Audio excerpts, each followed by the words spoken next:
सिर्फ statement of intent नहीं है, ये जो संकल्प पत्र है इसमें 69 पेज में संकल्प पत्र में पहले जो हमने 10 साल में किया वो स्पष्ट तरीके से लिखा गया।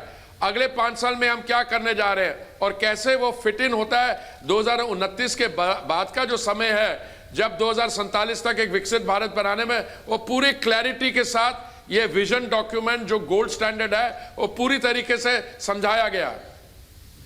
सर एक बात और, जो ये संकल्प पत्र है उसमें हमने ये देखा है कि महिलाएं जो पुरुषों से पीछे चल रही हैं उन्हें किस तरीके से बराबर लाकर के खड़े करने की योजनाएं हैं वो देखने को मिल रही है। फिर लखपति दीदी की बात करें या फिर इसके अलावा महिलाओं के लिए जो हॉस्टल के निर्माण की बात की जा रही है, यहाँ पर किस तरीके से ये ख्याल आता है कि महिलाओं को अब पीछे नहीं बल्कि उस आधी आबादी को पूरा हक देना है, और उसकी बात भी मैनिफेस्टो में पूर्णता कही गई है, प्रमुखता के साथ वो भी। देखिए, शुरू से जब से माननीय प्रधानमंत्री ने दिल्ली में दायित्व संभाला है, उन्होंने विमेन सेंटर्ड डेवलपमेंट पे एम्फेसिस दिया। अगर उन्होंने शौचालय बनाए हैं तो हमारी गर्ल चाइल्ड की डिग्निटी का लाभ हुआ। अगर उन्होंने प्रधानमंत्री आवास योजना में आवास बनाए हैं तो उसका जो हक है, मालिकाना हक, वो घर की महिला के नाम पे है। और जो भी 4 करोड़ आवास बने हैं उसमें 71% जो है वो जो टाइटल है वो घर की महिला के नाम पे है और बाकी को जॉइंटली है महिला के और किसी घर के पुरुष के नाम पे।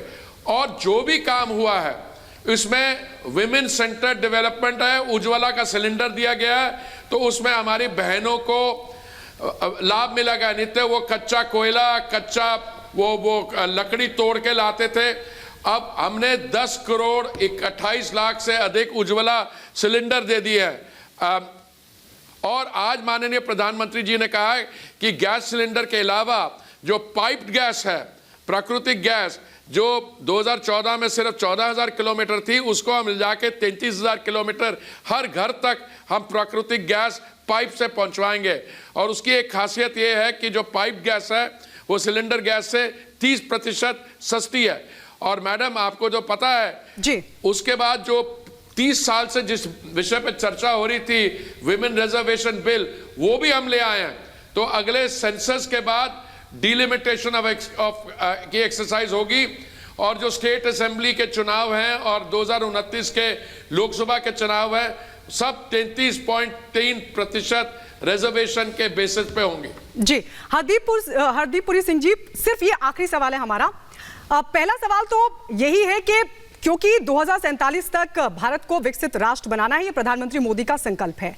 ये जो मैनिफेस्टो है आप किस तरीके से देखते हैं, क्योंकि 400 प्लस का टारगेट भी है, लोगों को ये कितना पसंद आएगा, कितना आपको भरोसा है? और दूसरा सवाल ये है कि क्या यूसीसी और वन नेशन वन इलेक्शन को हम इस टर्म में ही देखेंगे लागू होते?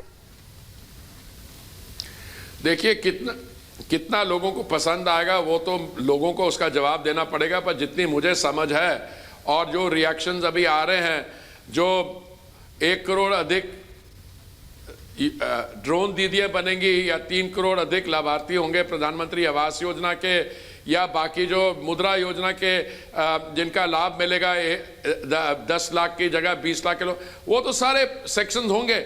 बट देश भर में ये कॉन्फिडेंस है कि ये मोदी जी की जो सरकार है और मोदी जी की जो गारंटी है जो संकल्प पत्र में स्पष्ट होती है, उससे देश आगे बढ़ेगा।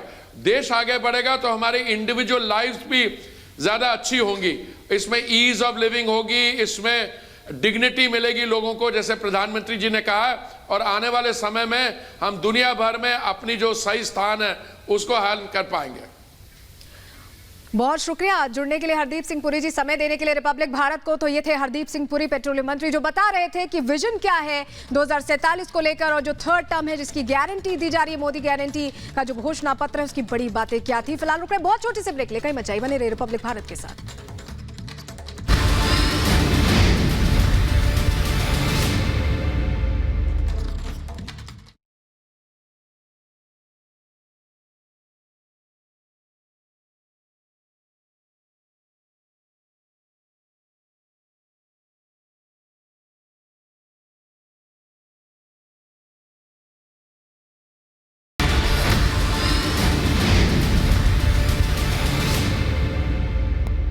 प्रेसिडेंट ने आके बता दिया होगा, वो बोल दिया होगा।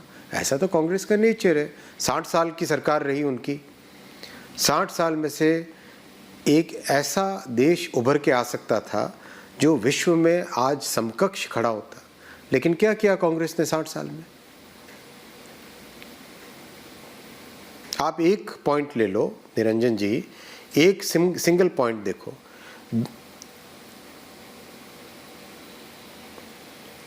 हाँ निरंजन जी, अगर आप केवल एक पॉइंट पे देखो, 2004 में जब श्रद्धेय अटल जी ने जिम्मेदारी दी थी तब भारत की दुनिया में पोजीशन 11वें रैंक पे थी। 2014 यानी 10 साल की यूपीए सरकार, कांग्रेस की सरकार थी प्रैक्टिकली, 2004 से 2014 के 10 वर्षों में 11वें स्थान से 11वें पे ही रहे भाई। यानी 2004 से 2014 का पीरियड पूरा वेस्ट हुआ। मोदी जी ने 2014 में जिम्मेदारी लेने के बाद में भारत को 11वें स्थान से 5वीं बड़ी आर्थिक शक्ति बनाया। आप ये सोचो 5वीं बड़ी आर्थिक ताकत बनने पर कितना काम हो पा रहा है। हाईवे बन रहे हैं, रेलवे बन रहा है, गरीबों को उनकी जीवन की बड़ी सुविधाएं मिल रही है, मिडिल क्लास परिवारों के लिए नए रोजगार बन रहे हैं, नए एम्स खुल रहे हैं, नए आईआईटी खुले। तो जब तीसरी बड़ी आर्थिक शक्ति बनेगा कितने और काम हो सकेंगे।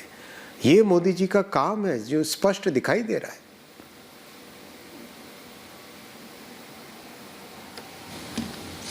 वैष्णव जी, आपकी मैनिफेस्टो और कांग्रेस की मैनिफेस्टो, आप माने बीजेपी की मैनिफेस्टो और कांग्रेस की मैनिफेस्टो में फर्क क्या है आपकी नजर में? देखिए, कांग्रेस के मैनिफेस्टो में कुछ भी क्लियर रोड मैप नहीं है कहीं पर भी। दूसरा, कांग्रेस के मैनिफेस्टो में केवल रिलीजन के बेसिस पे देश को पीछे ले जाने का काम है। भारतीय जनता पार्टी के संकल्प पत्र में, मोदी की गारंटी में हर वर्ग, सोसाइटी का हर ग्रुप, हर सामाजिक वर्ग और देश का हर सेक्टर, इसके लिए क्लियर एक रोड मैप है। भारतीय जनता पार्टी शुरू से भारत के समरस, एक समावेशी, एक इंक्लूसिव डेवलपमेंट पे विश्वास करती आई है और उस इंक्लूसिव डेवलपमेंट में सबके लिए स्थान है।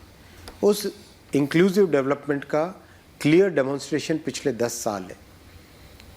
उस ग्रोथ को आगे बढ़ाने की बात है, जबकि कांग्रेस में कुछ खोखले वादे हैं, कुछ जुमले हैं और बिना कोई रोड मैप के उन्होंने अपने मैनिफेस्टो को रख दिया है। 2-3 प्रश्न और है वैष्णव जी। माइनॉरिटी, प्रो माइनॉरिटी और मुस्लिम लीग वाला मैनिफेस्टो बताया था आपने कंपेयर भी किया था। क्या आप में, आपकी संकल्प